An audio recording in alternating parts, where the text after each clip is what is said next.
We're good. Okay, good afternoon, evening. I know it's so light, but it's 6, so whatever time of day it is, it's good to see everybody. We're going to talk about a heavy topic today. As you're considering becoming Jewish, one of the things you need to confront, need to understand, and that you will meet in life is anti-Semitism. Anti-Semitism is the word we use for the hatred of Jewish people as a whole. There's an old joke, which isn't that funny, but it helps explain. And it says, what's the difference between an anti-Semitic person and a Jewish person? And they said, well, if you ask the anti-Semitic person, tell me about the Jews, they'll say, the Jewish people are terrible. They are thieves, and they are mean, and they're from the devil, and blah, blah, blah, blah, blah, blah, blah, blah. He says, well, what about your neighbor, Mr. Cohen? He says, well, Mr. Cohen is nice. He's an exception. Right? He's different than all the other Jews. In fact, I don't even believe he's really Jewish. You ask a Jewish person, tell me about the Jewish people. The Jewish people, we have a long and glorious history. We have so much heritage and such tradition, such wisdom. The Jewish people have survived and endured so much in life. And they say, oh, that's nice. So tell me about Mr. Cohen. Mr. Cohen, I hate Mr. Cohen. He is the worst man you can. So the problem is that there are many people who hate the Jews, who hate Jewish people. And we're going to talk about some of the different ways that has developed over the last 3,000 years, and also some of the reasons. But understand that the reasons are not necessarily the real reasons, which we will come back to when we get to the end. But these are the explanations. These are the excuses that have been given by different people over the last few thousand years. Make sense? Okay. So there are basically 3 main and 1 kind of new form of anti-Semitism. There is cultural anti-Semitism, there is theological anti-Semitism, and there is racial anti-Semitism. And then we'll eventually also talk about anti-Israelism. People often will call that anti-Zionism, but I think anti-Israelism is a little bit clearer, because the idea of Zionism, the term Zionism, is just that there should be a country where Jews live. So there's nothing more than just Israel should exist. So if you're anti-Zion, what did the computer do? Why did you do that? It's an anti-Semitic computer. So if a person is anti-Zionist, they are anti-Israel. They don't want Israel to exist. They may not want to say that, and we'll come back to that, but that's really what it means. So I prefer the term anti-Israel because it makes things a lot clearer of what they really are after. But we'll talk about why when we get there. So cultural anti-Semitism.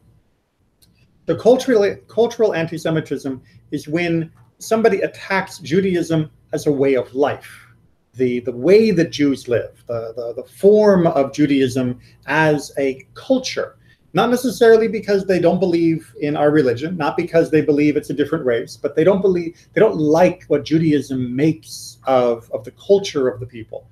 They'll often hear that it's inferior or that it's corrosive to both its adherents, the people who are Jewish, as well as everybody else around them. And there are lots of different charges in this category. So you can get laziness. The most famous example is when in the ancient world, people mocked Judaism for Shabbat, right? We're lazy because every 7 days we stop working. What lazy people we are, right? And you should be living your whole life working. Not taking a break. So that proves that we're lazy. Some will argue that we are too legalistic because we want to talk about halakha, about Jewish law.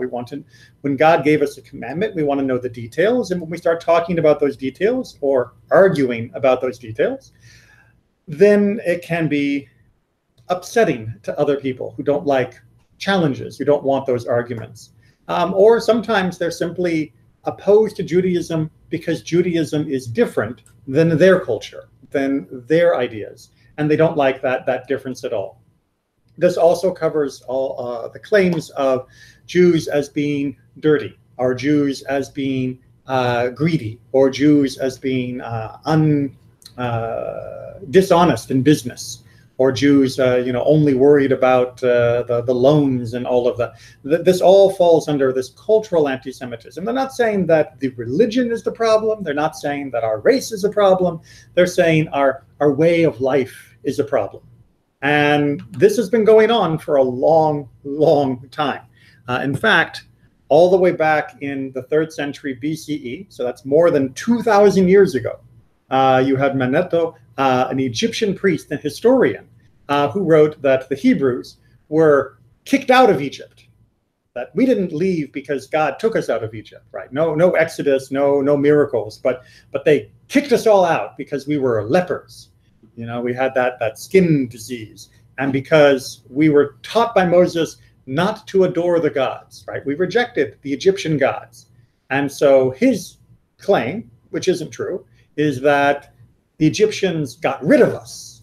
That we didn't escape. We didn't break away from them, because that would mean we won and they lost. Mm-hmm. Instead, they kicked us out, and so now they're winning. Make sense? Yeah. Okay. Roman writers who came later, during the 1st century BCE and then CE even more, they also speak badly about the Jews, right? Partly this was because of our rejection of Hellenistic culture. Remember in the story of the Maccabees, right? When the Seleucid Empire wanted us to become more Hellenized, more following of Greek culture. And we said, no, thank you. Right? We'll wear togas. That's better than the tunics we've got, and we'll use some of the new technology, and that's fine. But we're not wrestling naked in the middle of an Olympics, and we're not stopping circumcision. We're not giving up Shabbat. We're not going to be sacrificing to Zeus. They got angry, and because we were angry at their culture, or because we rejected their culture, they were angry with us. And also because the Romans didn't like the fact that we kept having revolutions, right? We kept trying to rebel against the Roman Empire. And their victories over us were celebrated in Rome with new coins and with new statues and new architecture, much more than you would have thought. I mean, when they beat us, it wasn't like beating Corinth. I mean, we were a small, tiny little country, and we had no threat to Rome itself. We just wanted to be independent. And so when they beat us, you wouldn't think they would notice it so much, but boy, did they have parties, and boy, did they build things. You can still go to Rome today, and you can see the Arch of Titus, which still celebrates the Roman victory in 70 CE when they destroyed the Second Temple. So 2,000 years later, they still have this beautiful marble monument to beating us. You don't find a lot of other monuments in Rome that are 2,000 years old, but ours is still there, and people still find coins that have inscriptions and pictures of us being beaten by the Romans. Goes back a long way. However, during the Enlightenment, which is in Europe when the new ideas began to come around about how you should have a country. The Enlightenment is in many ways a good thing for the Jewish people. This was when American ideas were born, of the idea of freedom and liberty and equality. These are generally good ideas that we support. But during the Enlightenment, it also meant that how you defined who was in your group changed. Before the Enlightenment, if the French king was over me, and the French king was over the Christian guy, and the French king was over the Muslim guy, we were all French, because the king was our king, and we had to pay him our money, and we had to follow his laws, and that's how you define the group. That doesn't mean that everyone was equal, but it did mean that we were tolerated as long as the king tolerated us. When the Enlightenment came and they said, no more kings, right? We're going to have new ways of defining our group.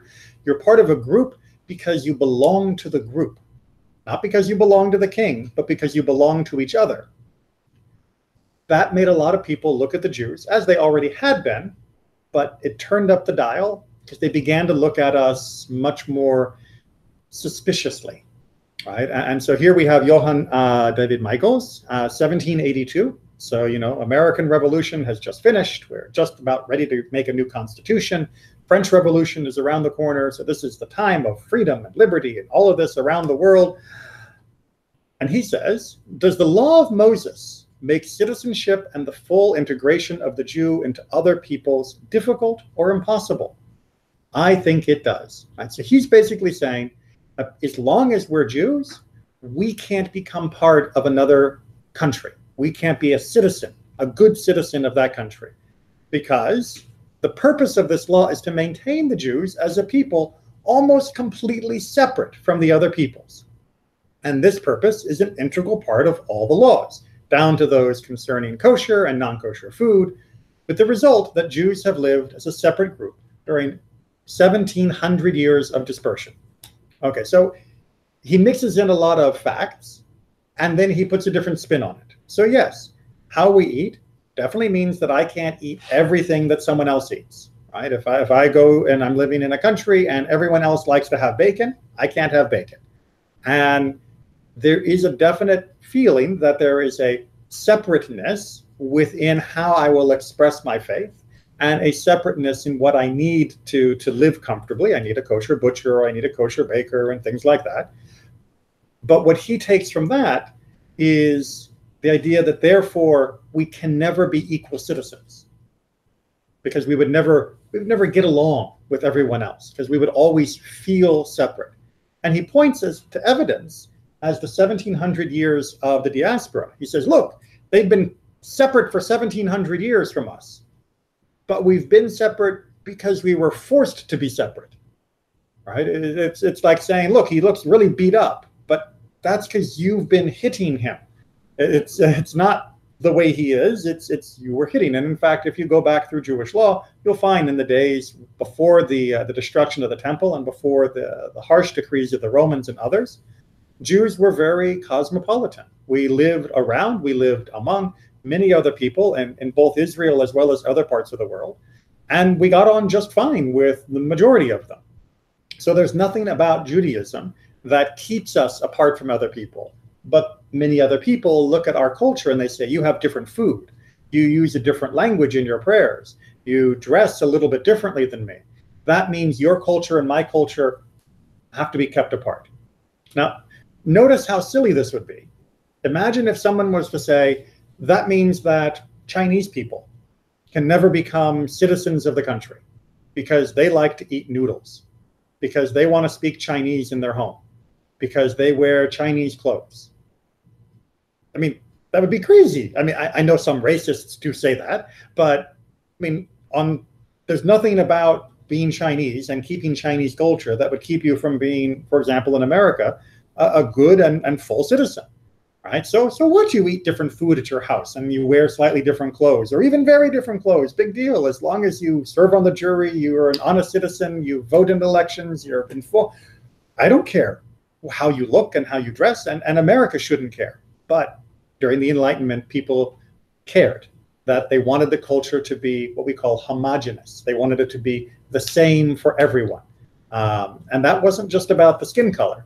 That was about the culture that they were pushing for.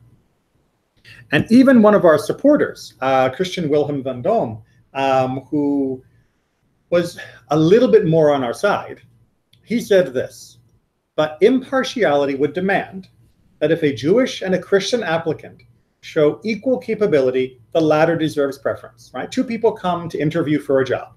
One of them is Christian, one of them is Jewish. And he says, if they're equal, you should pick the Christian person. Why? This seems to be an obvious right of the majority of the nation, right? We are a majority, so we should pick our friends, right? The Jew is not part of the main group, so there's no reason we should pick them. At least until the Jews, by wiser treatment, are changed into entirely equal citizens and all differences polished off. And so he's basically saying, look, if a Jewish person eventually looks just like me, acts just like me, and I can't tell the difference between him and me, then I'll treat him equally. But as long as his culture makes him look different, sound different, feel different from me, then it's only natural for me to not treat him equally, to discriminate against them, because you're different, right? And the majority has the right to basically punish the minority, unless the minority becomes like the majority. But notice what happens if you polish off all the differences, right? If you make it so that between you and the majority there are no differences, then what happened to your Judaism? And indeed, there were some Jewish thinkers who argued, you take your Judaism, you put it in your pocket, and when you go out, you're German. When you go out, you're French. When you go out, you're Dutch. And when you come home, you take it out, you put it back on, and you're Jewish in your house. And they argued that was the price of admission, right? That was the price we had to pay to be equal in the community. But notice, no one else in the community had to give up their faith to walk down the street. Right? You didn't say to Christian people, you're not allowed to be Christian in public. But for Jews, they were saying you're not allowed to be Jewish in public. And they thought that was an improvement, because before this, you couldn't be Jewish in public or at home. They kept kicking us out of the country. Now they were going to let us stay as long as we didn't make ourselves noticed. For all these reasons, he goes on to say, and trusting that human nature is the same in all people, like I said, he really likes us. I'm convinced that in a few generations, the Jews will be just like all the other citizens in those states, which will give them equal rights.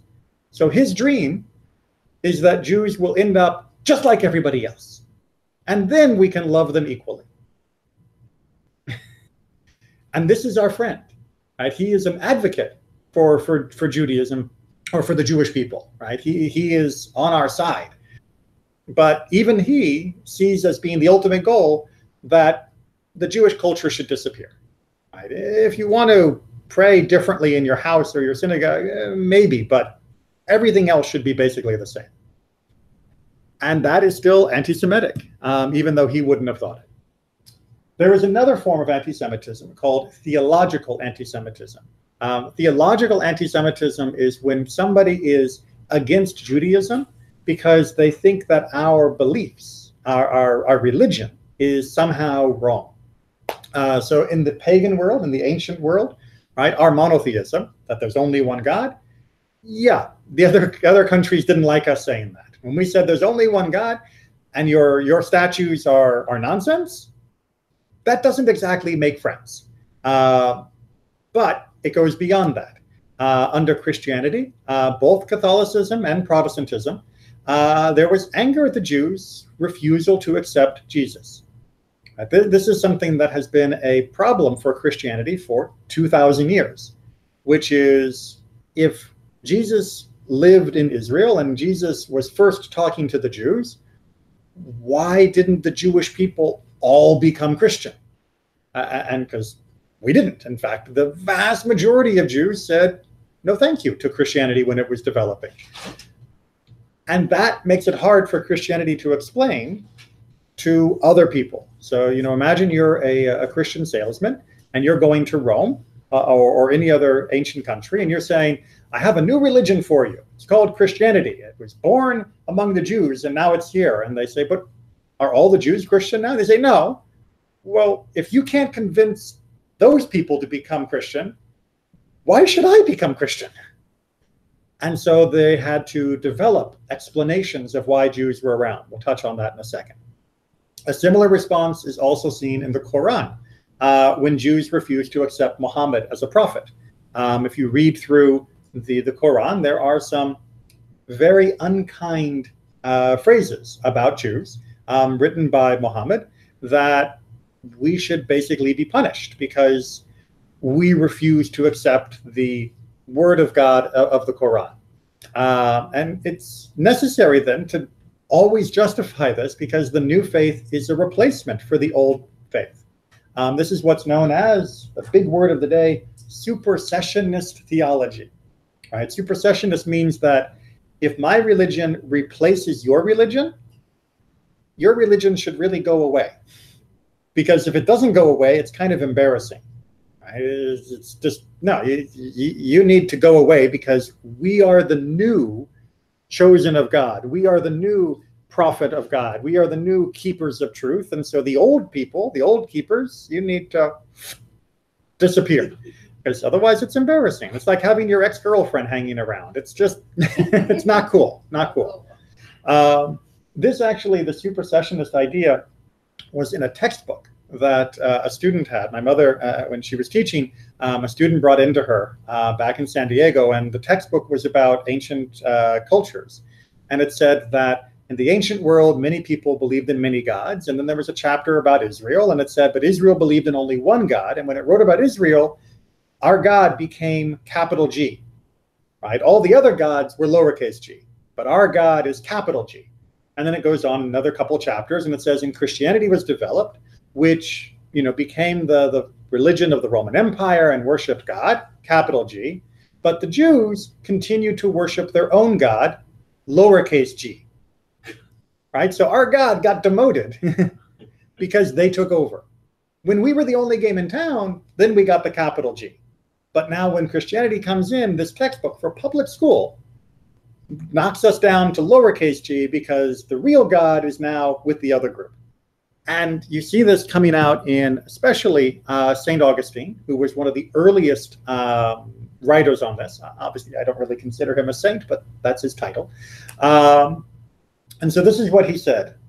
The church admits and avows the Jewish people to be cursed, because after killing Christ, they continue to till the ground of an earthly circumcision, an earthly Sabbath, an earthly Passover, while the hidden strength and virtue of making known Christ, the Jewish people, like Cain, continue tilling the ground in the carnal observance of the law, which does not yield to them its strength, because they do not perceive in it the grace of Christ. So what's he saying here? He's saying, look, the Jewish people are trapped in the dirt, right? We've rejected and we killed. Notice they're blaming us for killing Jesus, right? It was the Romans who killed him, but you can't say that if you live in Rome. So we killed Jesus. And what he's saying is that we continue like Cain, right? From Cain and Abel in the beginning of the Tanakh, we continue to have to work the ground following the physical laws, the physical Shabbat, the physical Passover, all of the actual rituals and mitzvot, when all of that should be set aside, because now that Jesus came, we don't have to worry about it. So he's troubled, because if what we're doing matters, if keeping the commandments is a valid way, a real way to connect to God, and is something that God wants of us, then that means we don't need Jesus. We don't need Jesus's grace. And if you have another path to God without that grace, that's a very big challenge to Christianity. So everything we do has to be attacked theologically, right? It doesn't matter whether we're good people, bad people, just the theology of Judaism is a problem for early Christianity. He goes on to say in another part of his writings, Judaism since Christ is a corruption. Indeed, Judas is the image of the Jewish people, right? Judas from the Christian Bible who betrayed Jesus. Their understanding of Scripture is carnal. They bear the guilt for the death of the Savior, for through their fathers they have killed Christ. So not only does he say that we were responsible, but all the Jews who ever live are still responsible for killing Jesus, right? That crime never goes away. So even if it was, even if we did kill, it would have been my great. Doesn't matter. You're still guilty. You're still cursed, because you cannot have a valid way, right? Your path cannot be true. And therefore, if we're deliberately sticking to an untrue path, that makes us wicked. That makes us evil, right? If I know that what I'm doing is wrong and I do it anyway, that is a pretty bad person. And so theologically, Christianity really does have a big problem with Judaism. It's not comfortable with us. But that's also the so-called replacement theology. Yes, exactly. Supersessionist theology and replacement theology, even more 2010. Right? St. Augustine was 1,500 years ago. 2010, the Catholic Church. We Christians cannot speak of the promised land as an exclusive right for a privileged Jewish people. This promise was nullified by Christ. In the kingdom of God, there was no longer a chosen people. So in their opinion, 2010, right? We're only talking 8 years ago. The Jews have no special connection to the land of Israel, right? Nothing. because when Jesus came along, all promises were broken because they became the new elect. And therefore, our special connection through the land of Israel is zero, null and void, canceled, right? All bets are off, all payments have been made, and nothing else will be honored. That doesn't make any sense. But because they're saying that since he fulfilled all of that, yeah, now we don't have to do it. Well, exactly, and that's why. So therefore, the Jews, because they say Jesus keep the Shabbat, but we don't have to keep the Shabbat because he. I mean, it's controversial. It's contradictory in a sense, yes, but it's necessary, right? Imagine if Christianity was to say, you know, the Jewish people, they still have their path, and they can still connect to God through their way, and they don't need God's grace, right? They don't need Jesus. They don't need salvation through Jesus. They don't need to take communion. They don't have to believe in Jesus. As long as they do what they're doing, they're fine. And God still reserves for them a special place on earth and a special path. Well, what do you mean? That means you told me, right? I would say that Jesus was the only way, but you say except for them. Right? That doesn't make sense. If it works for the Jews, then it should work for others. If it doesn't work for others, it can't work for the Jews. So this position is totally logical. In fact, when the current Pope, Pope Francis, was talking about the relationship between Jews and Catholicism and God, he's actually said something very controversial just lately, where he basically said the Jews do have a path to salvation through their faith. And when he was asked, well, how can Judaism work for Jews and Catholicism work for everyone else in the world? He said, this is a divine mystery. Right? He said, it's like the Trinity. Right? This is something that cannot be explained to human minds. But that's normal. They always say that way. They don't which is helpful. But you know what? I would like for them to say that it's a mystery if it means they're not attacking us. You know, if it means they're not trying to convert us, if it means that they're not trying to kick us out of a country, I like that mystery a lot more than the older mysteries. Right? So, but yes, but even he recognizes that this is inherently contradictory. Now, he wants to solve that contradiction by saying God will figure it out. But at least he's trying to tell his followers, don't be angry at the Jews. And in fact, back in the 1960s, the Catholic Church did formally say that the Jews alive today are not responsible for the death of Jesus. So that was a big step forward. Oh, the Pope. Yeah, the Pope. Yeah, back in the 1960s, they made that statement. That was a huge step forward. Helps a lot. Helps a huge amount, especially in countries with a Catholic majority, for cutting back on the anti-Semitism. So changing some of these theological statements makes a real difference in how much hate there is against the Jews. And that is something that is encouraging. As sad as it is that there are still people making statements like this and others, at least I know that if different church leaders in Catholic or Protestant or other denominations say clearly to their followers, don't hate the Jews, it can help.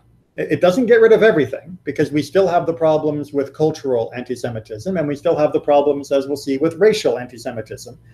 But the theological one can be helped. It can be adjusted. If the leaders of different religions are willing to reach out and to teach their people not to hate us, this actually can make a difference for the better in their relationships. And I'm glad that in Orlando, there's a very good interfaith dialogue. Many Christian, Jewish, and Muslim leaders work together to try and keep their congregations happy, as sharing the community, as recognizing other people as being of faith, even if it's a different faith. So hopefully that will continue. In the category of theological, there is a particular type of anti-Semitism called the Blood Libel. The Blood Libel is the lie that we use the blood of non-Jews, often in the stories children, for some purpose of ritual or practice or rite. Obviously, as you all know from our study, we don't murder and we don't drink blood, and we would never eat the blood for the Passover. But what blood did we use for the Passover? We used the sheep, right? I mean, we would never use a human being. One of our most famous stories, which we'll be reading on Rosh Hashanah, is the Akedah, which is when God told Abraham to bind up Isaac and then told him, don't kill him, right? That was the important part of that story, was you don't kill children. God does not want people to kill. And then you read from many other points in Jewish history when there were other religions like Molech and others that did want people to kill their children, that the Jewish prophets are furious with this idea and saying, absolutely not. No, this is completely and totally wrong. So this is a complete and utter lie. And if you ever want to read, there's many books and articles written about why people made this lie. But it's important to understand it because it keeps coming back. In fact, just last week, a British member of the Labour Party had to resign when it came out that he had posted on Facebook that Jews drank the blood of non-Jews. Right? Recently? Last week. Really? On Facebook, he posted this, but it came out, and first he said, oh, I never said it. And it's like, here is the screenshot, right? It's on the internet, it's forever. And finally he admitted it, and he stepped down. So, which is helpful, but this blood libel idea is still alive. And there have been more than 150 times when this has made huge problems. Thousands of Jews have died in different countries because of this lie. Like the protocols of Elders of Zion is still alive too. Which is interesting because this really began both ideas, right? The very first time of the blood libel, when it was very, very public, was in England in 1144. Before that, as you can see, it was mentioned all the way back during the Maccabee Wars and before that even. But in 1144 in Norwich in England, a boy went missing, William of Norwich. And they said not only that the Jews had taken him, but that the Jews had killed him, crucified him, and had used his blood because an international group of Jews were each year would go to different countries and perform this ritual because we believe, totally false, that if we kill a Christian person each year, that we can get to go back to Israel. So you get both ideas here that we are harming the Christians and drinking their blood and doing all these evil things. And there's an international group scheming, plotting, right? That it's not just the Jews of my community, but it's the international Jews. And this is where eventually the Elders of Zion come from, the lie that Russia put out, right? The protocols. But this is part of the discomfort, going back to the cultural anti-Semitism, that because the Jews lived in many different countries, right? We didn't just live in France, we lived in different countries. And because that meant that you would have Jewish merchants and travelers coming back and forth, many non-Jews were very suspicious of us because it looked like we had a network of Jews around the world. And it's like, we didn't have a network. We just lived in other countries, and that meant probably we had family, or at least we could find help if we went to a new city. That's very different than having 10 guys in the back room making a plan of how they're going to control the world. It's just having a big extended family. But this idea and the martyrdom that they eventually wrapped up and eventually even made in other cases the child victims into saints because of what we had done to them and all of that other imagined stuff, this has cost thousands of Jews their lives because they would claim, we found the murderer. And then they would bring him and his family or members of the community, and 10, 15, 50 people would be murdered because of these claims. And so this became a time of year right around Pesach when it was very dangerous for Jews, because eventually it got connected that we were using the blood for Passover and all of that. And that meant that it became so dangerous for us because all that would happen was one kid goes missing and the Jewish community is going to suffer. So this blood libel has been very bad. Now, there's another modern form of this that has cropped up over the last 10, 15 years. And that's the idea that the Israelis are stealing the organs of the Palestinians. Yes. Right? This is a new idea that's come up, which is the same basic idea that we are somehow eating our enemies. But their idea is that we kidnap them and then we take their liver, we take their kidneys, we take their heart, and use them to keep other Jewish people alive, right? That this is our secret medical treatment and all of it. Totally false, totally lies, but it's based on the same kind of idea. And it fires up the anger of people. Yeah, it's such evil. Okay, let's get to racial anti-Semitism. So with the rise of modern biology in the 1800s and Darwinism, many modern, using the term loosely, many modern thinkers used race as an excuse to despise Jews. Unlike earlier forms, however, a Jew had no hope of escaping these charges. So remember, we talked about cultural anti-Semitism. And as you saw, the one guy said, if the Jews polish off all of their differences, if they become like us, we'll accept them. Well, that's a nice invitation. Obviously, I don't like that invitation, but at least what he's saying is, if you don't act like a Jew, I won't hate you. And in the theological anti-Semitism, if you became Christian or if you became Muslim, then you were done, right? Then it was all gone. It was all good. Racial anti-Semitism, there's no way to escape it, right? It's like asking somebody who's black to change their skin. And because you can't, I can hate you forever, because now it is part of you. It's not just your actions. And in fact, this, again, speaking of how these things are very modern and very relevant, just last month, definitely last month, because it wasn't in August, a court case has been going ahead on the grounds of discrimination. There was a man who was applying to work in a Christian college, and he was Christian. And so the Christian, he thought, no problem. But he had become Christian. He was from a Jewish family. And the college said, you can't work here because you have Jewish blood. Now, it didn't matter that he wasn't Jewish now. It didn't matter that he wasn't doing anything Jewish. They were saying, because, you know, like as a synagogue, if somebody said, I want to be a rabbi, and they're not Jewish, the synagogue can say, I'm sorry, you can't be a rabbi here if you're not Jewish. So Christian schools can sometimes, and Jewish schools can make, you know, stipulations when they're advertising to fill a job, that the person has to follow their faith to match the mission of the school. He follows the faith, but because he had a Jewish background, they said he couldn't work there because of his blood. And they specifically used the term blood. And they said that it was perfectly fine for them to say no. And this is now in the courts, because that, says the judge, sounds like racial discrimination, not like religious choosing. Right? It's one thing to say, I only want a Jewish rabbi. It's another thing to say, I don't want a Jewish rabbi with Christian blood. That would be a very different sentence. And one which, by the way, sounds crazy, right? I mean, if you say something like that, it's like, what does Christian blood mean?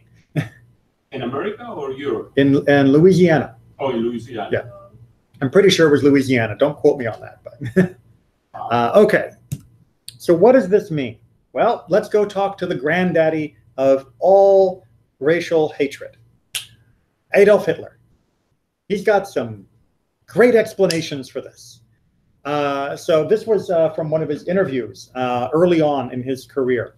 Gobineau and Chamberlain were inspired by our concept of a new order, I tell you, or if you prefer, an ideological glimpse into history in accordance with the basic principle of the blood. Right? This was Hitler's thing, that the blood matters. That it doesn't matter what you do, it doesn't matter how you behave, it doesn't matter what your citizenship is, what matters is in your veins, and that's it. We do not judge by merely artistic or military standards, or even by purely scientific ones, right? I don't care how smart you are, I don't care how strong you are, I don't care how much of a genius you are, that doesn't matter.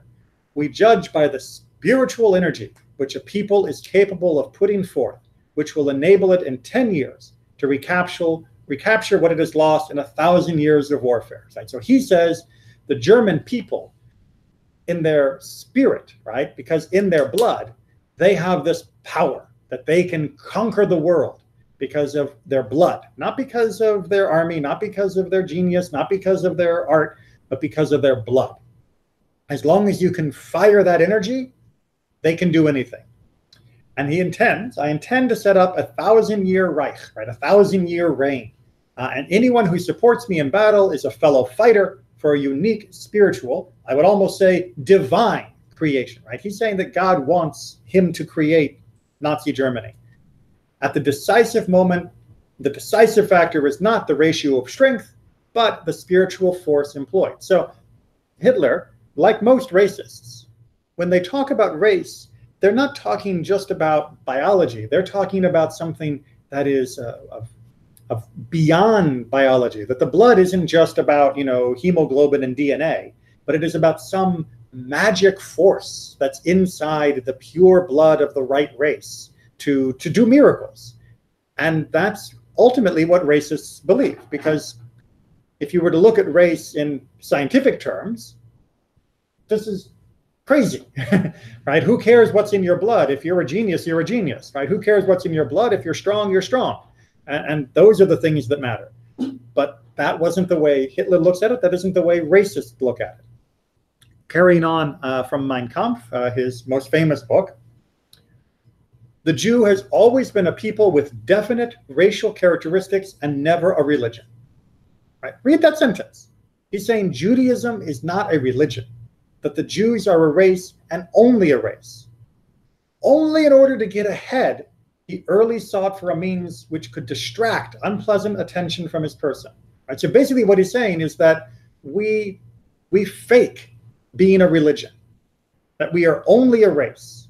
And when we act like a religion, that's our cover story, right? That's a lie. And what would have been more expedient and at the same time more innocent than the embezzled concept of a religious community? For here too, everything is borrowed, or rather stolen. Due to his own original special nature, doesn't mean that in a good way, the Jew cannot possess a religious institution, if for no other reason because he lacks idealism in any form, and hence belief in a hereafter is absolutely foreign to him. Right? He's basically saying the Jews physically, mentally, we're not capable of imagining God. We're not capable of thinking of the next life. We are only worried about this world and money and stuff. So therefore, all our religion, it must be fake. We must be just pretending. Because biologically, he believes we can't believe in religion. We can't really connect to God. So therefore, if it looks like we're trying to connect to God, it has to be a show. It has to be a lie. Right? This is how twisted this racial thinking goes. And a religion in the Aryan sense, the German sense, cannot be imagined which lacks the conviction of survival after death in some form. And obviously, the German religion is pure and wonderful and powerful, blah, blah, blah. All right, a little more, as much as I can stomach. It is true, we Germans are barbarians. That is an honored title to us. I free humanity. Remember, Hitler thought he was freeing the world, not capturing it, freeing it. I free humanity from the shackles of the soul, from the degrading suffering caused by the false vision called conscience and ethics. The Jews have inflicted two wounds on mankind, circumcision on its body and conscience on its soul. Think about that. What is he saying?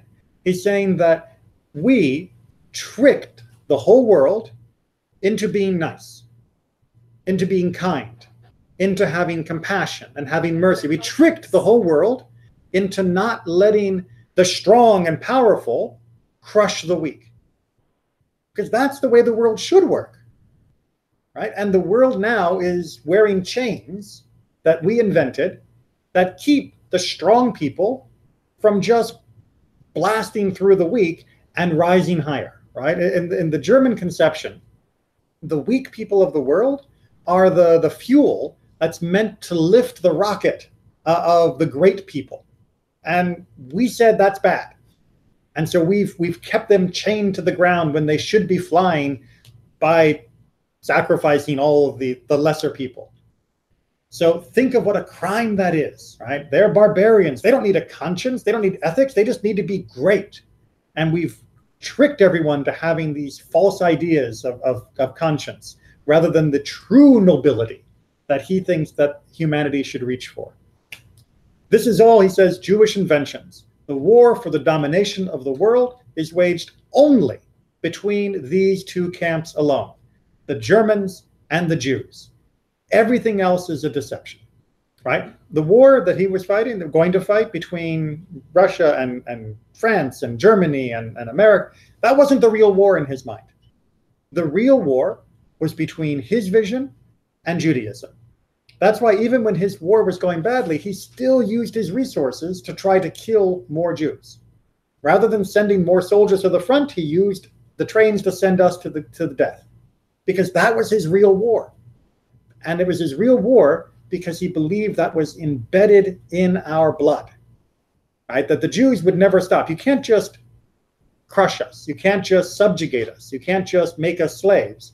You had to exterminate us, or else we would always come back and we would always be there saying, you know what, that wasn't very nice. You know what, you shouldn't treat people like that. And that is putting the chains back on these Ubermensch, the supermen, that he believed was the real calling of humanity. So that's why he said that he hates Jews. Yep. Because they are the conscience and the ethics of the world. Yes.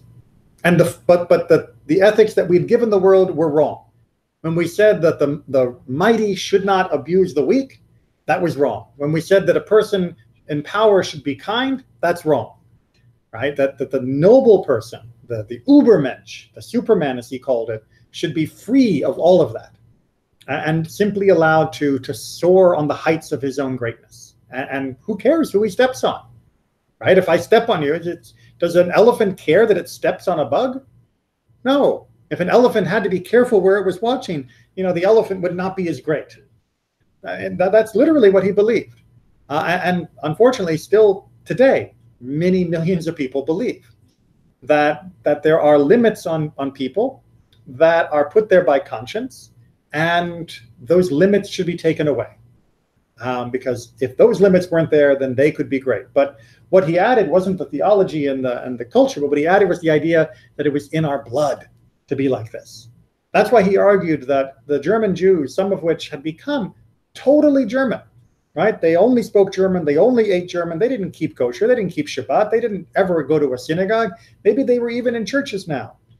Those people still ended up in the gas chambers. They were still murdered by the Nazis because he believed that our blood would contaminate the Germans if it was allowed to continue. That is how much he hated the concept of Judaism and how much he believed it was a race, not a teaching and not a culture. However, he was wrong.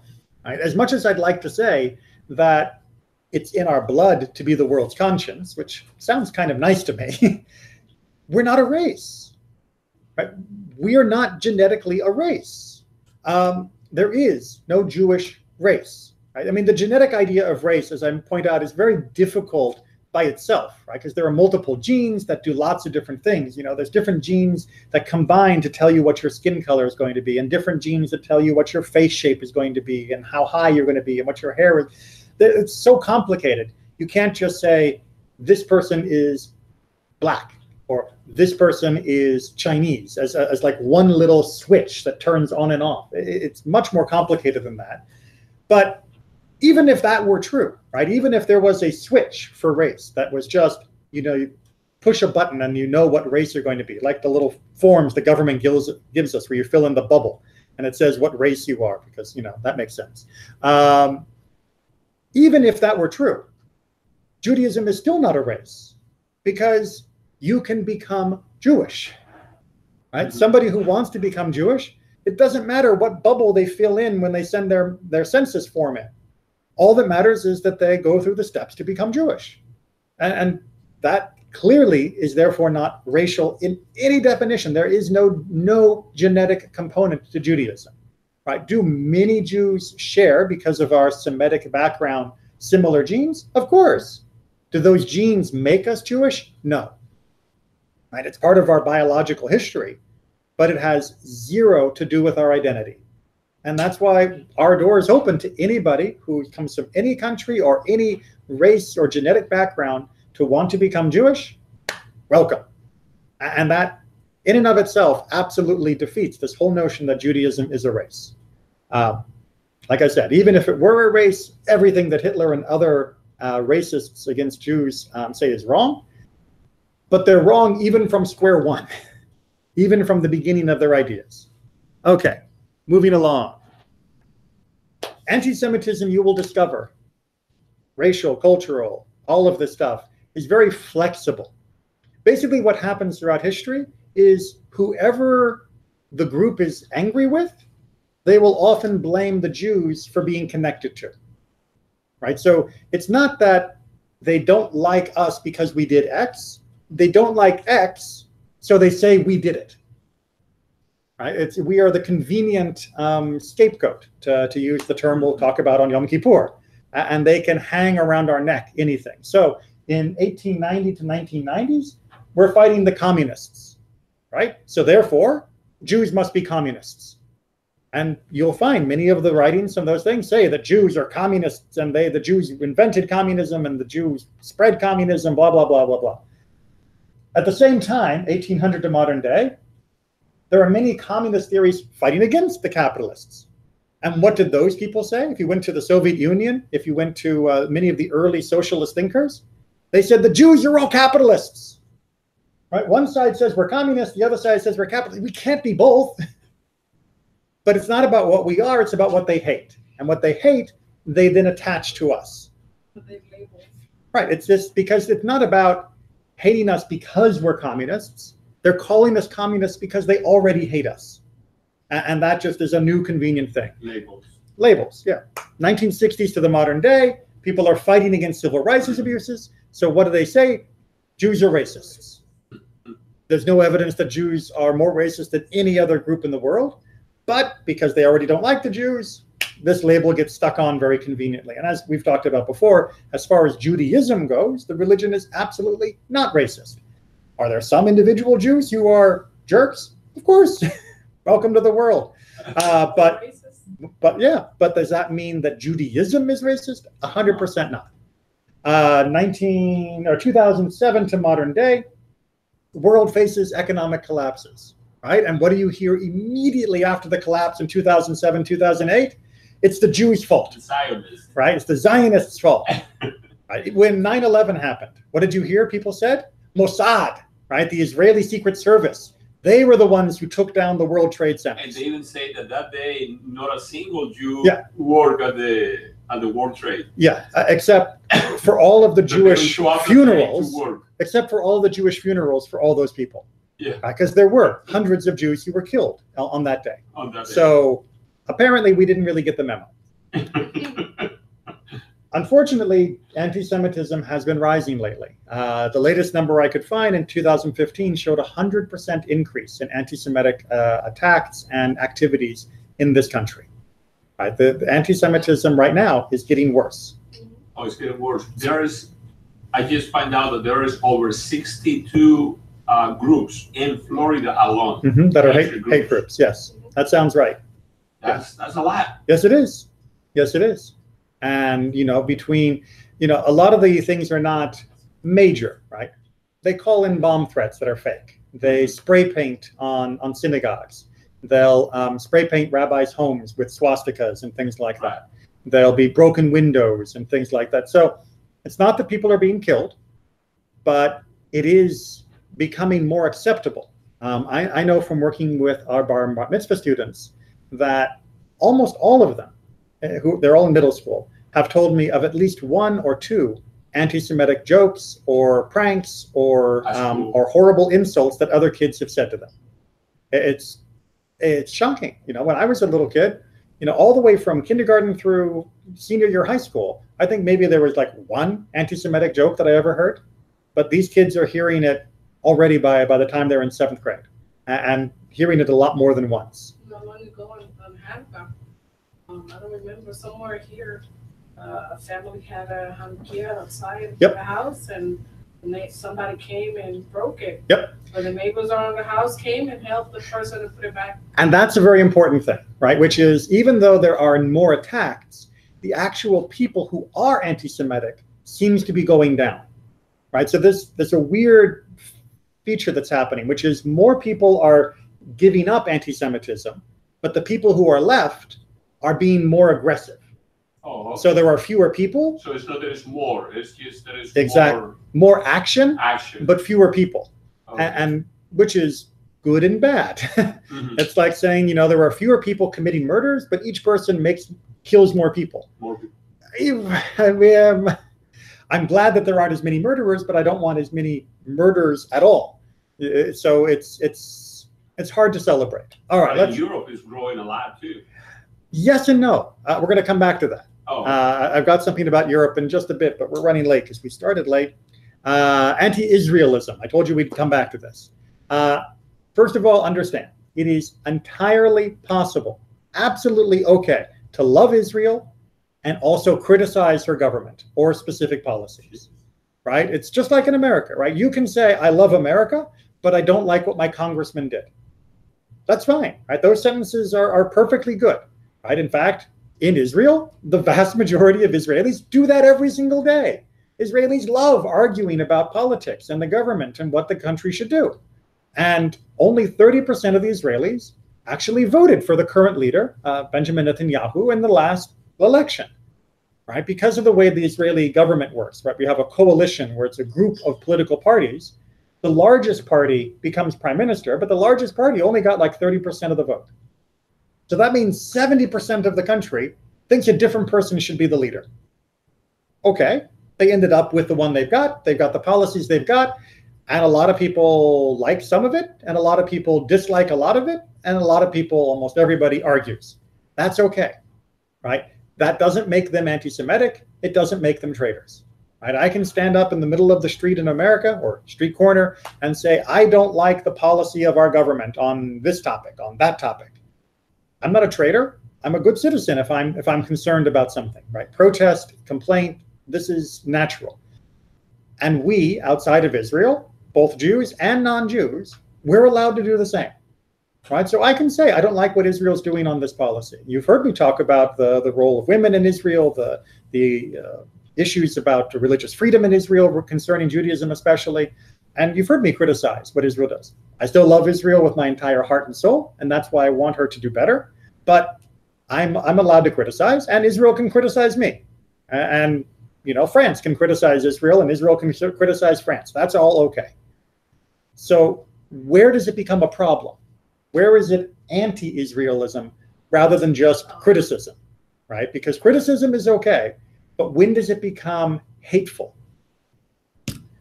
Well, if you want to know, you have to just run a couple checks. Just do a couple questions. Is the criticism only aimed at Israel or at all countries who do likewise? So, for example, the United Nations Human Rights Committee has had 90% of their work only on Israel. Does Israel commit 90% of the human rights violations in the world? No. I mean, just by population, it would be impossible, right? Even if Israel committed a human rights violation against every one of its people in the country or next to it every day, it simply doesn't have enough people to be able to commit 90% of the problems. But they love to pick on Israel. And the picking on, if they're not picking on Israel because it's the worst, they're picking on Israel because they already don't like it. And this is a way that they can pick on it, right? This is their method, not the reason for it. So you get countries like Syria or Iran criticizing Israel on human rights. This makes no sense. No. And you get some people in other countries, you know, good people who want to say nice things, and they say Israel is an apartheid country, right? Because it doesn't allow the Palestinians equal rights. Okay, so what do you think of Saudi Arabia? What do you mean?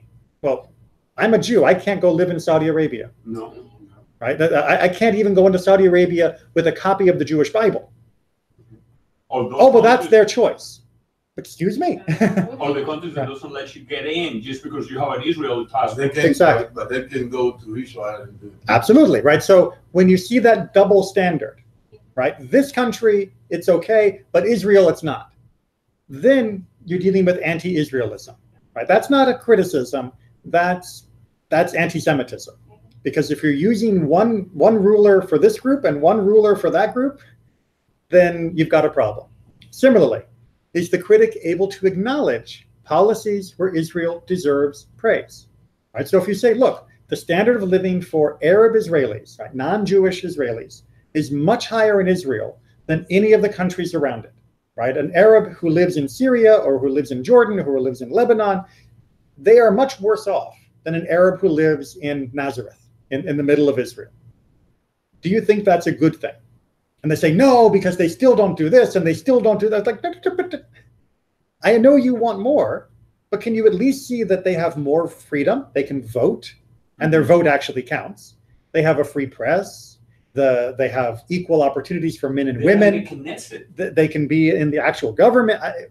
Do you recognize these things as being good? Well, no, because Israel.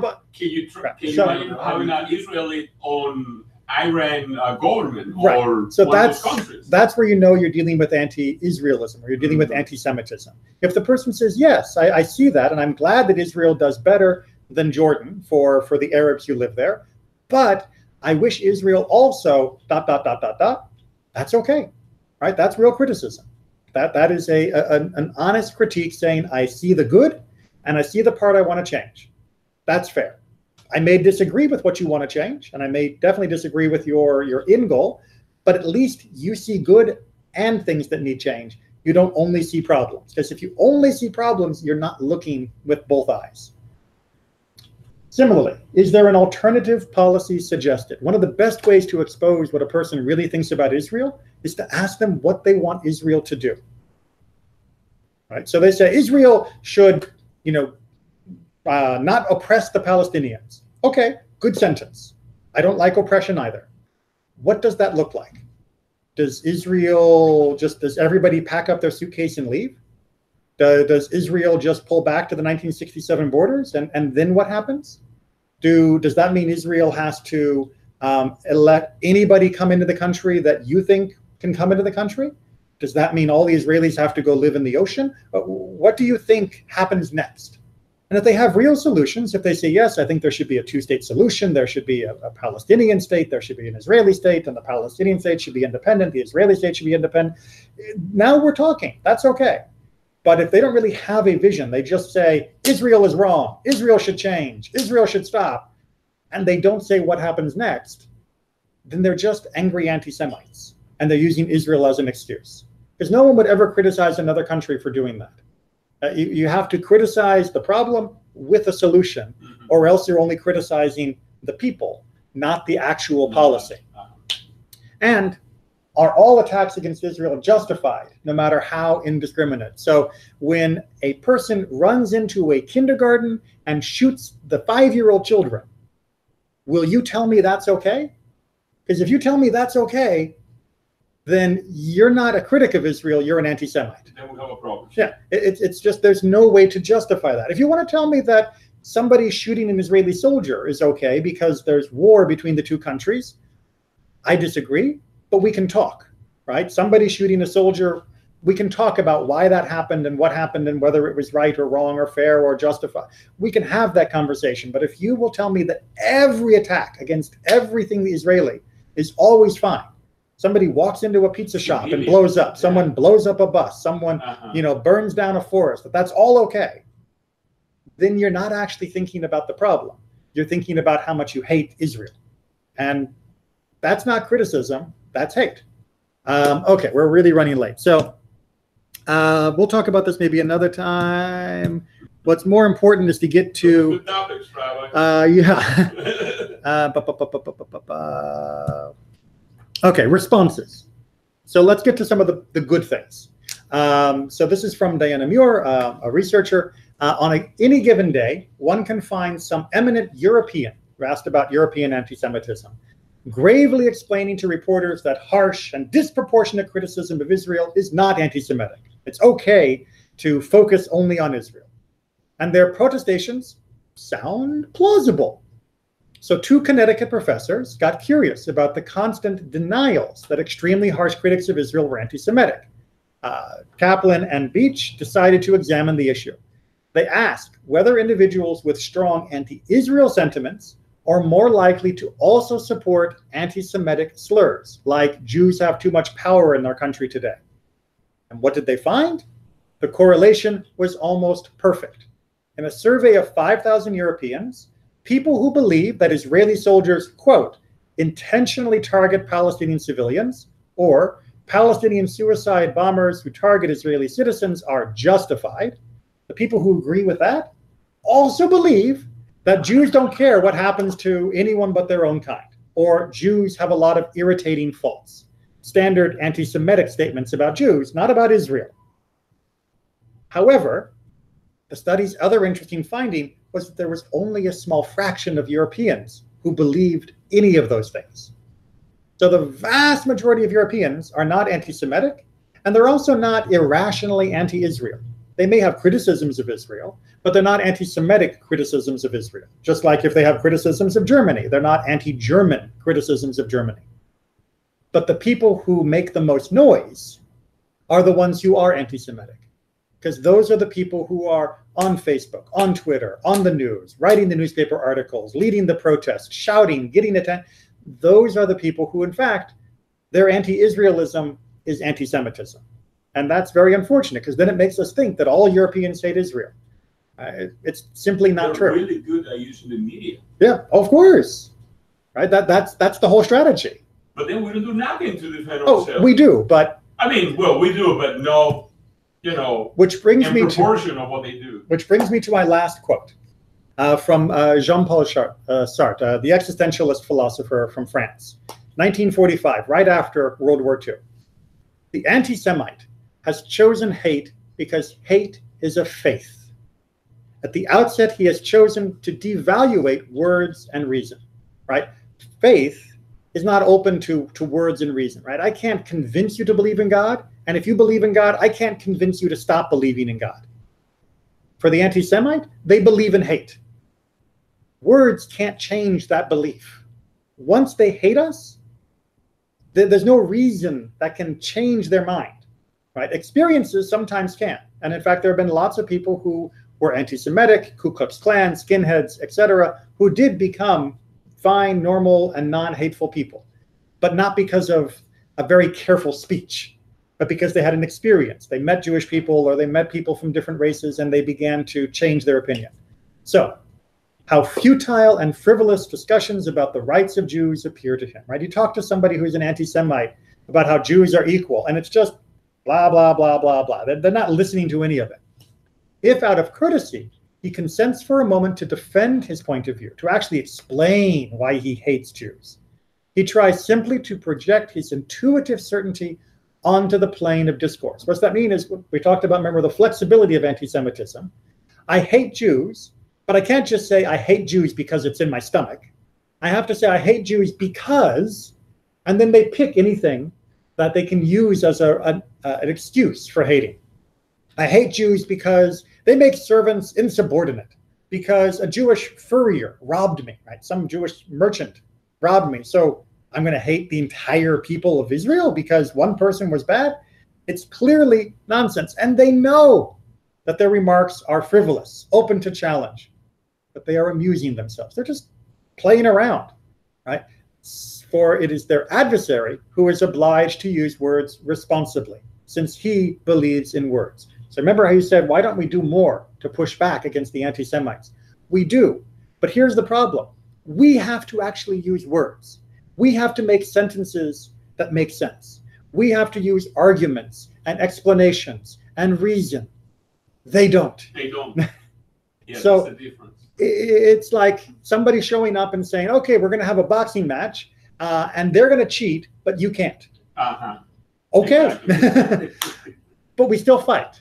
But you shouldn't be surprised that after the fight, he looks happier than we do, because they cheat, right? Anti-Semites don't need reason. They are, in fact, quite happy without it, because they didn't get to their position because of reason. So they like to play with the discourse by giving ridiculous reasons, they discredit the seriousness of their interlocutors, right? So by dragging you into a conversation, and then, as they say in the modern world, trolling you, right? Using false ideas and stupid explanations and making you go crazy because you're like, no, that makes no sense. It makes you look stupid. And they're happy. And the world is buying all of that. Well, the world isn't buying it, but the world just shakes its head at the whole conversation. And that's the thing, is when you watch a smart, reasonable, rational, kind person trying to talk to a hate-filled idiot, Everyone just says, I don't want to see that. Rather than saying, I need to help that person to stop the idiot, to stop the hate. Because no one, it's so painful to watch that most people want nothing to do with it. So he goes on, they delight in acting in bad faith, since they seek not to persuade by sound argument, but to intimidate and disconcert. If you press them too closely, they will abruptly fall silent, indicating that the time for argument is past, right? This is pointless. I don't want to debate anymore, right? You're not listening to what I'm saying. No, I'm listening to what you're saying. It makes no sense. Well, you don't understand my position, right? They'll cut it off if it gets to a certain point. Why? They fear only to appear ridiculous or to prejudice by their embarrassment their hope of winning over some third person to their side. They don't care about you. They care about the person watching. And as long as they can look loud and strong, maybe they can pick up another supporter. Because some people, they go to whoever looks loudest and strongest. They don't actually listen to the words. They don't listen to the reason. They don't listen to the content. They listen to the passion. That was one reason why Adolf Hitler had so many supporters. If you've ever watched a speech that he gives, it is amazing, right? He had an electric way of speaking that made everybody think there is power and there is strength in this man and in his vision. If you actually read his speeches, don't listen, but just read them, it's gibberish. It's nonsense. It's just random words pulled from a dictionary and strung together to say, we're great, we're going to win, we're happy, we're super. It doesn't actually build a logical case. But that convinced millions of people with his passion and with his energy that he must be right. He must know what he's doing. That's the way anti-Semites work. That's the way any hate works, right? Go to a Ku Klux Klan rally. No, don't go. But if you did, you would see the same techniques, right? They're not sitting down and logically working out precisely. They may throw out a few facts or a few statistics, but they're not using them in a reasonable and rational way. Because none of this form of hate, not anti-Semitism or hate against any people, is based on reason. It is based on that fear in their stomach, on that hate that's already in their heart before they meet you, that then lets them shade and change and form everything that they experience to fit what they've already got inside them. And that's why we've had to put up with it for 3,000 years. One of the reasons why we've had to put up with it for 3,000 years is because we never quit. Right? Other groups that have been persecuted or suffered, they've either lost and were wiped out, or they gave up and joined. We have such a long history of hate because we never gave up. Makes for a very sad history in many parts, but it does mean it does explain why we're still around. Because we said, you know what? You're just crazy, and we're going to defend ourselves, and we're going to keep trying to convince the other people, the rational ones. But you I know I'm not going to change. Maybe one day you'll wake up and you'll be a different person, and we can talk then. But in the meantime, I'm going to work on this person over here. And that's been working. As I pointed out, the number of people who are anti-Semitic is going down. The number of people who believe anti-Semitic things, even casually, has been going down. And we are winning in changing the hearts of people. More and more people believe that hate is wrong of any kind. But the people that are left are much, much louder. And we still have to keep them from damaging the world while convincing those that are convincible of what is right. And that's it for today. Next week is going to be a Q&A, and will be actually our last formal lesson, because we're going to be moving into high holidays, and after high holidays we're going to reboot. So we're going to get people who have been here for the cycle to the Beit Din, to the mikveh, and Brit Milah when necessary, and get you guys full on board, as long as you still want to. Yeah, after this.